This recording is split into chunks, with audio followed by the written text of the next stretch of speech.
Fairy tales of the past were often full of macabre and gruesome twists and endings. These days, companies like Disney have sanitized them for a more modern audience that is clearly deemed unable to cope, and so we see happy endings everywhere. Welcome back to Fact Generation, and today we're breaking down the 10 most gruesome fairy tale origin stories. Make sure to like and subscribe, and keep your eyes out for the third episode in our new series on the most terrifying serial killers of all time, where we will be covering the Toy Box Killer. I've linked the previous 2 episodes in the description down below, so if you don't plan on sleeping tonight, I can help you with that. And without further ado, let's get into the video.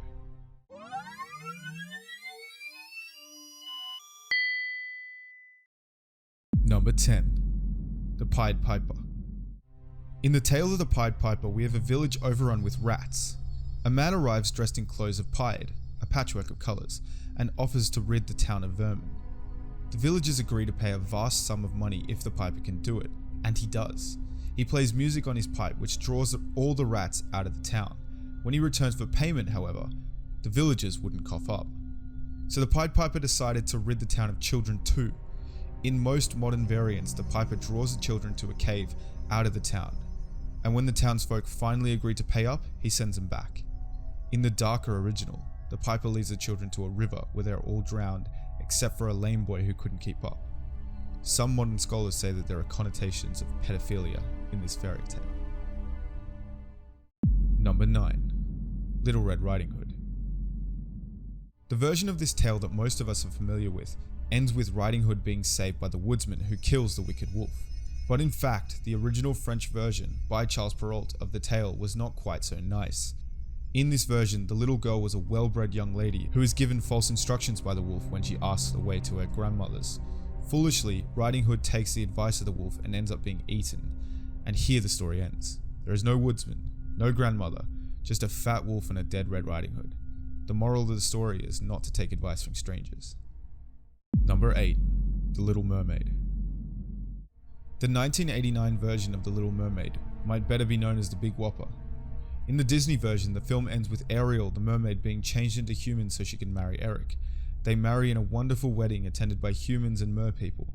But, in the very first version by Hans Christian Andersen, the mermaid sees the prince marry a princess and she despairs. She is offered a knife to which to stab the prince to death, but rather than do that, she jumps into the sea and dies by turning into froth. Hans Christian Andersen modified the ending slightly to make it more pleasant. In his new ending, instead of dying when she turned to froth, she becomes the daughter of air, waiting to go to heaven. So frankly, she's still dead for all intents and purposes. Number 7. Snow White. In the tale of Snow White that we are all familiar with, the queen asks the huntsman to kill her and bring her back as proof. Instead, the huntsman can't bring himself to do it and returns back with the heart of a boar. Now, fortunately, Disney hasn't done too much damage to this tale, but they did leave out one important original element. In the original tale, the queen actually asks for Snow White's liver and lungs, which are to be served for dinner that night. Also in the original, Snow White wakes up when she is jolted by the prince's horse as he carries her back to his castle, not from a magical kiss. What the prince wanted to do with the dead girl's body, I will leave to your imagination. Oh, in the Grimm version, the tale ends with the queen being forced to dance to death in hot red iron shoes. Number 6. Sleeping Beauty. In the original Sleeping Beauty, the lovely princess is put to sleep when she pricks her finger on a spindle. She sleeps for 100 years when a prince finally arrives, kisses her, and awakens her. They fall in love, marry, and surprise surprise, live happily ever after. But alas, the original tale is not so sweet. In the original, the young woman is put to sleep because of a prophecy rather than a curse, and it isn't the kiss of a prince which wakes her up. The king, seeing her asleep and rather fancying having a bit, rapes her. After 9 months, she gives birth to 2 children while she is still sleeping. One of the children sucks her finger, which removes the piece of flax which was keeping her asleep.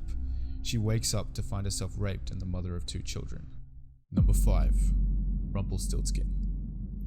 This fairy tale is a bit different from the others because rather than sanitizing the original, it was modified by the author to make it more gruesome. In the original tale, Rumpelstiltskin spins a straw into gold for a young girl who faces death unless she is able to perform the feat. In return, he asks for her firstborn child. She agrees, but when the day comes to hand over the child, she can't do it. Rumpelstiltskin tells her that he will let her off the bargain if she can guess his name. She overhears him singing a name by the fire, and so she guesses it correctly. Rumpelstiltskin, furious, runs away, never to be seen again. But in the updated version, things are a little messier. Rumpelstiltskin is so angry that he drives his right foot deep into the ground. He then grabs his left leg and rips himself in half. Needless to say, this kills him. Number 4. Goldilocks and the Three Bears. In this heartwarming tale, we hear of a pretty Goldilocks who finds herself in the house of 3 bears. She sneaks inside and eats their food, sits in their chairs, and finally falls asleep on the bed of the littlest bear. When the bears return home, they find her asleep. She awakens and escapes out of the window in terror. The original tale, which actually only dates to 1837, has 2 possible variations. In the first, the bears find Goldilocks and rip her apart and eat her. In the second, Goldilocks is actually an old hag who, like the sanitized version, jumps out the window when the bears wake her up. The story ends by telling us that she either broke her neck in the fall or was arrested for vagrancy and was sent to the House of Correction. Number 3. Hansel and Gretel. In the widely known version of Hansel and Gretel, we hear of 2 little children who became lost in the forest, eventually finding their way to a gingerbread house which belongs to a wicked witch. The children end up enslaved for a time as the witch prepares them for eating. They figure their way out and throw the witch into a fire and escape. In an earlier French version of the tale, called The Lost Children, instead of a witch, we have a devil. Now the wicked old devil is tricked by the children, in much the same way as Hansel and Gretel. But he works it out and puts together a sawhorse to put one of the children on to bleed. This isn't an error, he really does. The children pretend not to know how to get on the sawhorse, so the devil's wife demonstrates. While she is lying down, the kids slash her throat and escape. Number 2. The Girl Without Hands.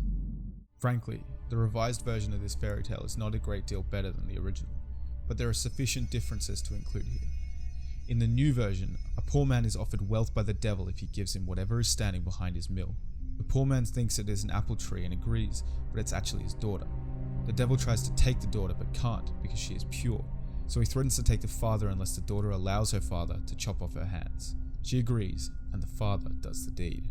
Now, that is not particularly nice, but it's slightly worse in some of the earlier variants in which the young girl chops off her own arms in order to make herself ugly to her brother who is trying to rape her. In another variant, the father chops off the daughter's hands because she refuses to let him have sex with her. Number 1. Cinderella. In the modern Cinderella fairy tale, we have the beautiful Cinderella swept off her feet by the prince and her wicked stepsisters marrying the 2 lords, with everyone living happily ever after. The fairy tale has its origins way back in the 1st century BC, where Strabo's heroine was actually called Rhodopis, not Cinderella. The story was very similar to the modern one, with the exception of the glass slippers and pumpkin coach, but lurking behind the pretty tale is a more sinister variation by the Grimm brothers. In this version, the nasty stepsisters cut off parts of their own feet in order to fit them in the glass slipper, hoping to fool the prince. The prince is alerted to the trickery by 2 pigeons who peck out the stepsisters' eyes. They end up spending the rest of their lives as blind beggars, while Cinderella gets to lounge about in luxury at the prince's castle. If you enjoyed this, make sure to like and subscribe, and we'll see you next time here at Fact Generation.